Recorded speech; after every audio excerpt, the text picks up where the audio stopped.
Welcome, everyone, to the Fred Felton Show. This week, we have another entertaining guest for you. Our guest this week is well-known keynote speaker, author, and businessman Richard Mulvey. Welcome, Richard, and thanks for joining us. Thanks, Fred. It's my pleasure. So, you are a professional speaker. So, tell us, Richard, what makes a good speaker? Oh, wow.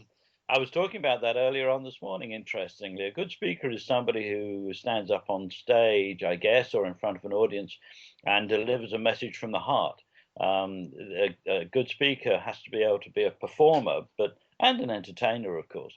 But they are thought leaders. Speakers are those people who are exploring the future and then sharing that with their audiences. There's a wide variety of skills involved, but fundamentally, you're delivering yourself on stage. Very often, I say, when you're up on stage or in front of an audience, you are emotionally naked, and what you get is what you deliver is yourself. Right. Okay. And just how would one become a speaker? And of course, that big question is, how do you get all those people to book you? Well, if anybody can help me with that, I'll be delighted to hear. There's no easy answer. Over the years, there's been lots of different ways of doing it, and it's becoming more and more challenging as the years progress. Of course, the first prize is to become famous, and then everybody wants to book you for their conventions and conferences around the world. Most speakers nowadays get the fame first as a sports person, a comedian, a personality, television a personality of one sort or another, and having got that fame, then convert that into a speaking career. Bill Clinton, for instance, spends much of his life now traveling the world on the speaker circuit, and of course he got fame in a different way as a speaker, but then now delivers a very good message. Right. So that's one way of doing it. Unfortunately, I'm not famous, so I can't rely upon that. So getting audiences for me is quite different. And this works with a variety of ways, selling oneself to the customers for their conventions, um, or marketing, or setting up and marketing conventions of your own. So you find your own audience in that way. Right. I've heard you in your books, you talk about building your database. Could you speak to us a bit about some tips on building a database and eventually when you get one, what exactly do you do with it? Yes, right. The database is so important, and it's frankly, it doesn't matter what you're doing, whether you're writing a book or whether you're a speaker or whether you're a politician. It doesn't matter. What you need is a platform, and your platform is the basis of which you are delivering your marketing. So, over the years, now I've been in the speaking business 20 years, and over the years, I've recorded pretty much everybody who's listened to me speak. So that's what, 150, 160,000 people over those years. And where I can, I've got their contact details. So, of course, when I started, there was no such thing as email, so I wasn't able to get email addresses originally. But once you've got their contact details, and if you're good at what you do, when you're launching something new, the first group you will tell is the people that you have spoken to in the past. So nowadays, if I'm about to deliver a new performance in one place or another, then the first point of call will be to send an email to my customers in the past and say, this is what I'm doing in the future. If you'd like to come along, this is how you can book your seat. So that database is fundamental to continuing to grow the business. It doesn't matter what business you're in. In actual fact, the principle here is clear. He who owns the database owns the market, Right. and you've got to be developing that all the time. And there's lots of different ways of doing it, of course.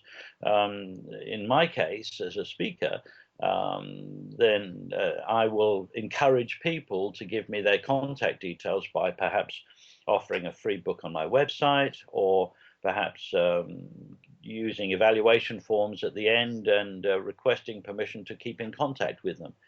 So once people say, yes, that's fine, keep in contact, then I know that I can then contact them for future work that I'm about to do. Right. I noticed also that you're a member of the Professional Speakers Association of South Africa. Do you think Yeah. it's a good thing for a speaker to join something like this? Oh, absolutely. I think it's fundamentally important to get together with your peers and share ideas, and that's pretty much what we do at the PSASA. So we have monthly meetings, and we get together and we say, "Hey, I've tried this. If it works, why don't you give it a go?" Or, "Hey, I've tried this and it didn't work. Can we find different ways of doing it?" So yeah, look, it's a very, very important part of the industry, and alas, we don't have as many members as we'd like. I think Uh-huh. there are plenty of opportunities in the Professional Speakers Association to share with other speakers Right. your successes and failures, but also to encourage young speakers, new speakers, not necessarily young, but new speakers who want to give it a go and see if they can make a serious living out of delivering those very important messages. Mm. Speakers bureaus, like them or hate them? And any Yes, I think I can probably answer that. You know, you get the speaker bureaus are a wonderful group of people, and I can say that with my hand on my heart, just in case any of them are listening. Um, but we've got a love-hate relationship. The fact is, the speaker bureaus do a fine job for their clients, and their clients are the people who book speakers, and so a client will go along to a speaker bureau and say, "We're running this convention. Can you recommend two or three speakers, keynote, a comedian, an MC, or whatever?" And that's what they do. Then they go to the speakers and say, "Look, we've got this opportunity. Are you available on this date? How much would you charge?" So they are connecting the speakers with the clients. Now, of course, the Speakers Bureau are in business. And if you're in business, you want to earn money from that business. And so you look after your clients. Yeah. And in most cases, the speakers aren't the clients. The conference organizers are the clients, or at least the customers who are arranging the conference. So it's fairly clear that I don't get a lot of business from the bureaus. Most speakers don't. The nice thing about the internet nowadays, of course, is that most of the clients are coming direct to the speakers.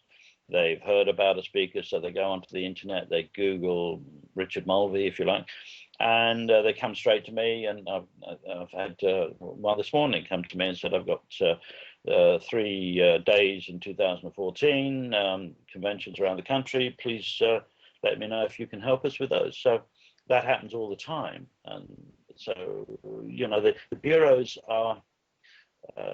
have woken up to the fact that their biggest competition is the internet. Mm. And that's where clients go, and mostly that's what I would do if I was looking for a speaker.